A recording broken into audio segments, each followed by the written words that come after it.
Apalagi? Saya pernah berjanji kalau setelah qiraah saya juga membaca artinya.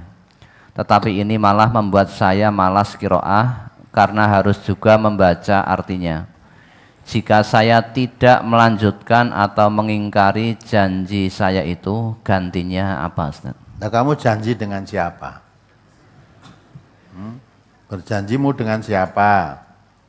Kalau kamu punya rencana, cita-cita, ya ternyata kamu baca ngerti artine malah wegah. Penak orang ngerti artine. Padahal harusnya membaca tahu artinya makin seneng harusnya. Ya dah?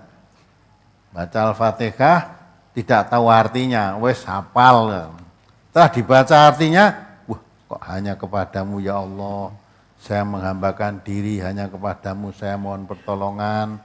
Padahal saya sering mohon pertolongan kepada dukun. Nah, itu tadi ngerti tak? Wah berarti tidak boleh saya ini. Kudunya gitu. Nah setelah membaca artinya kok semua perbuatan yang dilakukan konangan kabeh ternyata tidak betul.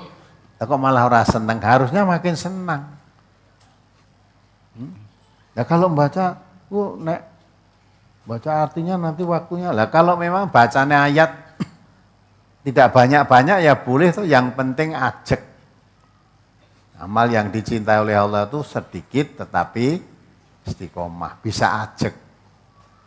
Ojo akeh ning terus tutup. Ya. Dan Ramadan ini maca Quran khatam ping 3, wis dah. Sebulan khatam 3 kali. Setelah itu tutup setahun deh ora maca, macane sok Ramadan deh. Itu enggak disukai oleh Allah. Yang disukai ya walaupun sedikit tetapi ajek gitu lah. Maka wajibkan dirinya saya tiap hari harus membaca Al-Quran walaupun berapa ayat itu harus. Apalagi dengan artinya. Bab Quran itu diturunkan oleh Allah bukan untuk bacaan saja, tetapi Allah menurunkan Al-Quran itu liyadabbaru ayatihi waliyatadzakkara ulul albab, supaya dipelajari tiap-tiap ayatnya orang yang mempunyai akal pikiran supaya mendapat pelajaran. Kalau kamu hanya membaca saja tidak ngerti artinya, tapi kalau membaca terus dipahami artinya, kamu dapat pelajaran dari situ. Coba salah satu contoh, kamu baca surat Al-A'raf ayat 55 itu. Ud'u rabbakum tadarru'an wa khufyah innahu la yuhibbul mu'tadin. Nah, dan mestinya kalau sampai khatam sudah membaca ayat itu toh. Sudah membaca ayat itu. Nah, sekarang coba dibaca artinya coba. Berdoalah kepada Tuhanmu dengan berendah diri dan suara yang lembut. Sesungguhnya Allah tidak menyukai orang-orang yang melampaui batas. Nah, ketika kamu belum tahu artinya itu, ketika doa kamu bagaimana? Ya, ketika doa bagaimana? Rabbana ya Rabbana, Rabbana dholamna anfusana. Ya, gua dilebokke pengeras. Doa itu. Rabbana dholamna anfusana wa illam taghfir lana wa tarhamna lanakunanna. Jadi biasanya kamu bengok-bengok sebelum salat kan maca donga kuwi. Nah, bareng ngerti artinya, loh, tiba-tiba enggak boleh keras-keras ya suaranya. Dengan hati yang lembut dan suara yang lunak. Jangan melampaui batas. Nah, sebelum mengerti artinya, koyo-koyo enggak ada apa-apa. Setelah tahu artinya, berarti perintah Allah itu berdoalah kamu dengan berendah diri, dengan suara yang lembut. Ya, sesungguhnya Allah menyukai orang-orang, tidak menyukai orang-orang yang melampaui batas. Melampaui batas itu maksudnya suruh suara lembut kok malah teriak-teriak, melampaui batas. Nah kalau kamu tahu artinya, orang usah dikandani, mengerti sendiri, yang ngandani Allah langsung kok. Oh jadi kalau begitu saya doa seperti kemarin-kemarin tidak cocok dengan ayat ini kan gitu. Terus tadi ayat itu innamal khamru wal maisiru wal ansabu wal azlamu, coba itu dibaca. Surat Al-Maidah ayat 90. Ya ayyuhalladzina amanu innamal khamru wal maisiru wal ansabu wal azlamu rijsum min amalis syaitani fajtanibuhu la'allakum tuflihun.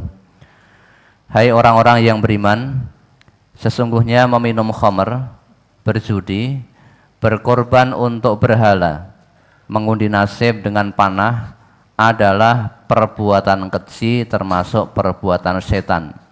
Maka jauhilah perbuatan-perbuatan itu agar kamu mendapat keberuntungan. Ya, paham nggak? Ayat itu sudah biasa dibaca juga toh. Tapi setelah dipahami artinya, hai orang-orang yang beriman, sesungguhnya khomer, judi, dan ansop itu menyembelih untuk sesaji. Wal azlam, mengundi nasib, ya, ketergantungan nasibnya dengan anak panah. Itu ternyata perbuatan setan. Padahal nek sesaji malah kowe sing dungani. Ya enggak? Ada orang sajen, kamu yang mendoakan. Dungani. Ya. Kamu yang mendoai. Setelah ngerti artinya, beliau untuk sesaji itu turjesun minamali syaiton. Ya. Pastani buhu azlam mengundi nasib. Kalau ini azam itu undi nasib pada zaman jahiliyah itu setiap orang mempunyai 3 anak panah yang belum dikasih bulu. Ditulisi. Kerjakan, jangan dikerjakan, yang satu kosong. Itu dititipkan kepada juru kunci Ka'bah. Setiap akan melakukan suatu perbuatan yang dianggap penting atau mau bepergian, datang ke situ minta juru kunci Ka'bah supaya mengambilkan azlam itu. Nanti dibaca tulisannya. Kalau tulisannya jangan dikerjakan, walaupun sudah niat mau pergi, tulisannya di situ tidak jadi. Nasibnya tergantung di situ. Lah kalau di tempat kita tidak ada azlam, tidak juru kunci Ka'bah, tidak seperti itu. Tapi mengundi nasib kita dengan apa? Malah bermacam-macam.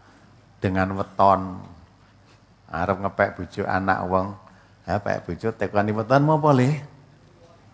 Ya. Wage, setu wage, Pak. Wah, ora cocok. Anakku paing. Wage karo paing ki ora cocok. Nah, ya. Ada lagi yang dia, kamu anak nomor berapa? Nomor setunggal. Barep ya? Iya. Wah, lah anak sing mbok butuh iki ragil le. Barep entuk ragil tuh enggak boleh. Ya. Lah sing susah anak tunggal wis ora ndek bojo wis. Anak tunggal ya barep ya ragil.